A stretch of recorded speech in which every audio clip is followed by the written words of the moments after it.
أعوذ بالله من الشيطان الرجيم. وإذ استسقى موسى لقومه فقلنا اضرب بعصاك الحجر فانفجرت منه 12 عينا قد علم كل أناس مشربهم كلوا واشربوا من رزق الله ولا تعثوا في الأرض مفسدين.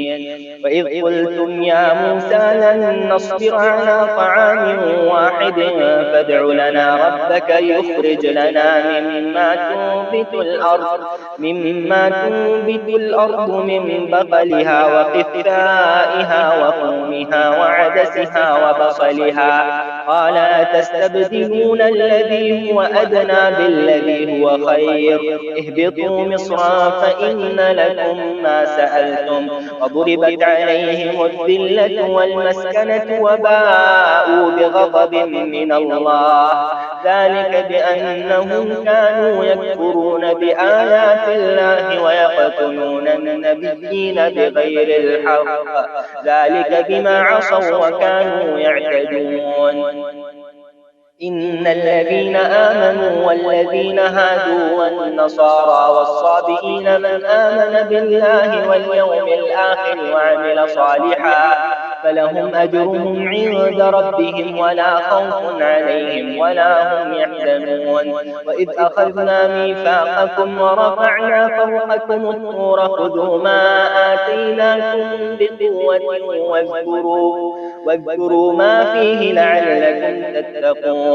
ثم توليتم من بعد ذلك فلولا فضل الله عليكم ورحمته لكنتم من الخاسرين. ولقد علمتم الذين اعتدوا منكم في السبت فقلنا لهم كونوا قردة خاسئين فجعلناها نكالا لما بين يديها وما خلفها وموعظة للمتقين.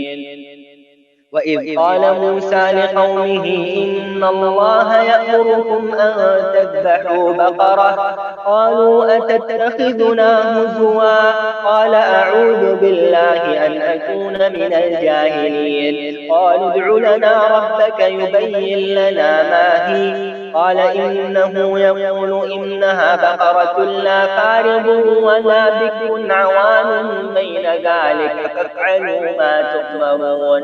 قالوا ادع لنا ربك يبين لنا ما لونها قال إنه يقول إنها بقرة صفراء فاقع لونها تسر الناظرين.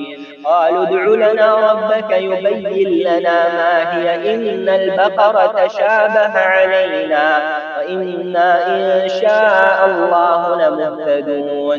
قال إنه يقول إنها بقرة لا ذلول تثير الأرض ولا تسقي الحرث مسلمة لا شية فيها.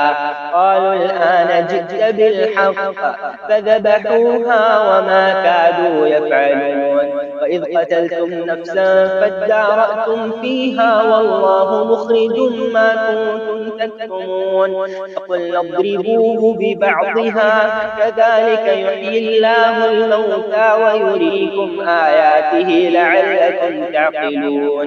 ثم قست قلوبكم من بعد ذلك فهي كالحجارة أو أشد قسوة وإن من الحجارة لما يتفجر منه الأنهار وإن منها لما يشقق فيخرج منه الماء وإن منها لما يهبط من خشية الله وما الله بغافل عما تعملون.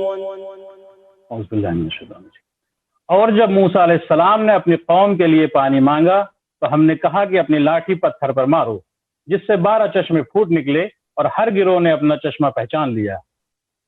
और हमने कह दिया कि अल्लाह ताला का रिज़्क़ खाओ पियो और जमीन में फसाद न करते फिरो। और जब तुमने कहा ए मूसा हमसे एक ही किस्म के खाने पर हरगिज सब्र न हो सकेगा इसलिए अपने रब से दुआ कीजिए कि वो हमें जमीन की पैदावार साग ककड़ी गेहूं मसूर और प्याज दे। आपने फरमाया बेहतर चीज के बदले अदला चीज क्यों तलब करते हो। अच्छा शहर में जाओ वहां तुम्हारी चाहत की ये सब चीजें मिलेंगी। ان پر ذلت اور مسکینی ڈال دی گئی اور اللہ کا غضب لے کر وہ لوٹے۔ یہ اس لیے کہ وہ اللہ تعالیٰ کی آیتوں کے ساتھ کفر کرتے تھے اور نبیوں کو ناحق قتل کرتے تھے۔ یہ ان کی نافرمانیوں اور زیادتیوں کا نتیجہ ہے۔ مسلمان ہوں، یہودی ہوں، نصارہ ہوں یا صابی ہوں یا کوئی بھی اللہ تعالیٰ پر اور قیامت کے دن پر ایمان لائے اور نیک عمل کرے، ان کے اجر ان کے رب کے پاس ہیں اور ان پر نہ کوئی خوف ہے اور نہ اداسی۔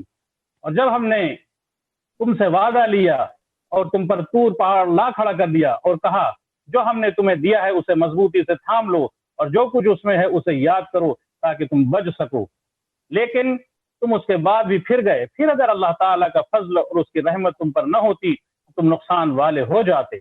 اور یقیناً تمہیں ان لوگوں کا علم بھی ہے جو تم سے ہفتہ کے بارے میں حد سے بڑھ گئے، اور ہم نے بھی کہہ دیا کہ تم ذلیل بندہ بن جاؤ۔ اسے ہم نے اگلے پچھلوں کے لیے عبرت کا سبب بنا دیا اور پرہیزگاروں کے لیے واعظ و نصیحت کا۔ اور حضرت موسیٰ علیہ السلام نے جو اپنی قوم سے کہا کہ اللہ تعالیٰ تمہیں ایک گائے ذبح کرنے کا حکم دیتا ہے تو انہوں نے کہا ہم سے مذاق کیوں کرتے ہیں؟ آپ نے جواب دیا کہ میں ایسا جاہل ہونے سے اللہ تعالیٰ کی پناہ پکڑتا ہوں۔ انہوں نے کہا اے موسیٰ دعا کیجئے کہ اللہ تعالیٰ ہمارے لیے اس کی حلیہ بیان کر دے۔ آپ نے فرمایا سنو، وہ گائے نہ تو بالکل بڑھیا ہو نہ بچہ بلکہ درمیانی عمر کی نوجوان ہو، اب جو تمہیں حکم دیا گیا ہے بجا لاؤ۔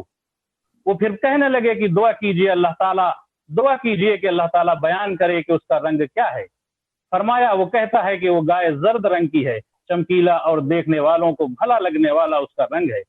وہ کہنے لگے کہ اپنے رب سے دعا کیجئے کہ ہمیں اس کی مزید حلیہ بتلائے، اس قسم کی گائے تو بہت ہیں پتہ نہیں چلتا، اگر اللہ نے چاہا تو ہم ہدایت والے ہو جائیں گے۔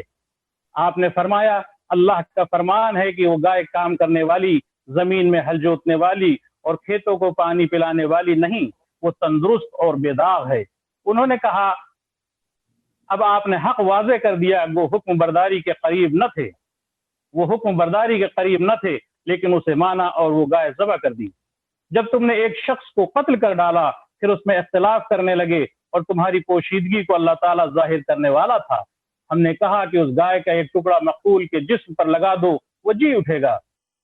اسی طرح اللہ تعالیٰ مردوں کو زندہ کر کے تمہیں تمہاری عقل مندی کے لیے اپنی نشانیوں کو دکھاتا ہے۔